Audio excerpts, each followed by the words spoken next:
Hello दोस्तों, सुनो कहानी में आपका स्वागत है। कृष्ण की कहानियों की सीरीज़ में अगली कहानी है कृष्ण और कालिया।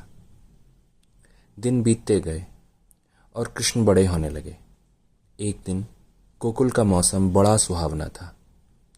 जंगल में धीमे धीमे बहती हवा इस तरह लंबे लंबे पेड़ों के पत्ते सहला रही थी मानो उनसे खेल रही हो। पंछी चहचहा रहे थे, तितलियां हवा में उड़ते हुए एक दूसरे का पीछा कर रही थीं और झींगुर इधर उधर छलांगें भर रहे थे। तभी एक विचित्र सी आवाज सुनाई दी, हिस्स। उस दुष्टता से भरी आवाज ने जैसे उस जगह के सारे उल्लास को पल भर में छीन लिया।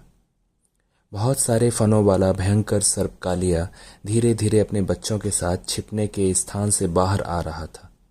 वे सर्प इतने जहरीले थे कि वे जिस धरती पर रेंगते थे वह भी विषैली हो जाती थी।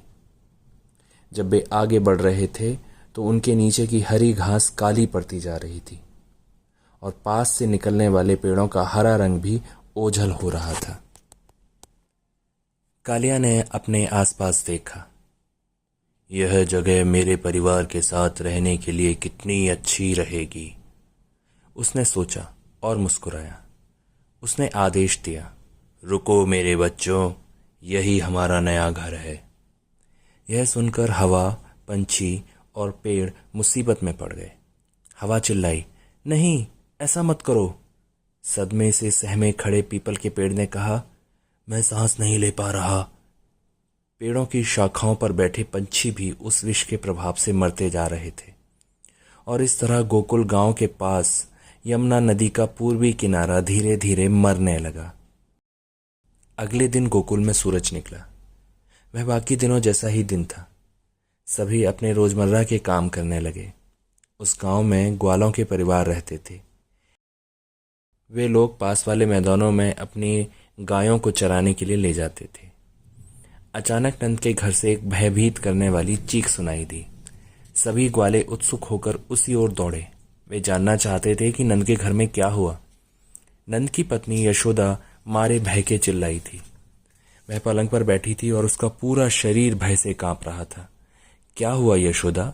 नंद ने चिंतित स्वर में पूछा। यशोदा ने कांपते हुए कहा, मैंने एक बुरा सपना देखा। मैंने देखा कि एक विशाल सर्प हमारे कृष्ण को अपनी कुंडली में जकड़े हुए है।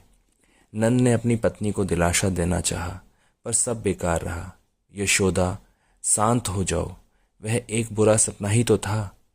मुझे जाकर देखना होगा कि मेरा पुत्र सही सलामत है या नहीं। मेरे लाल, कहाँ हो तुम? यह बोलकर यशोदा चिल्लाने लगी।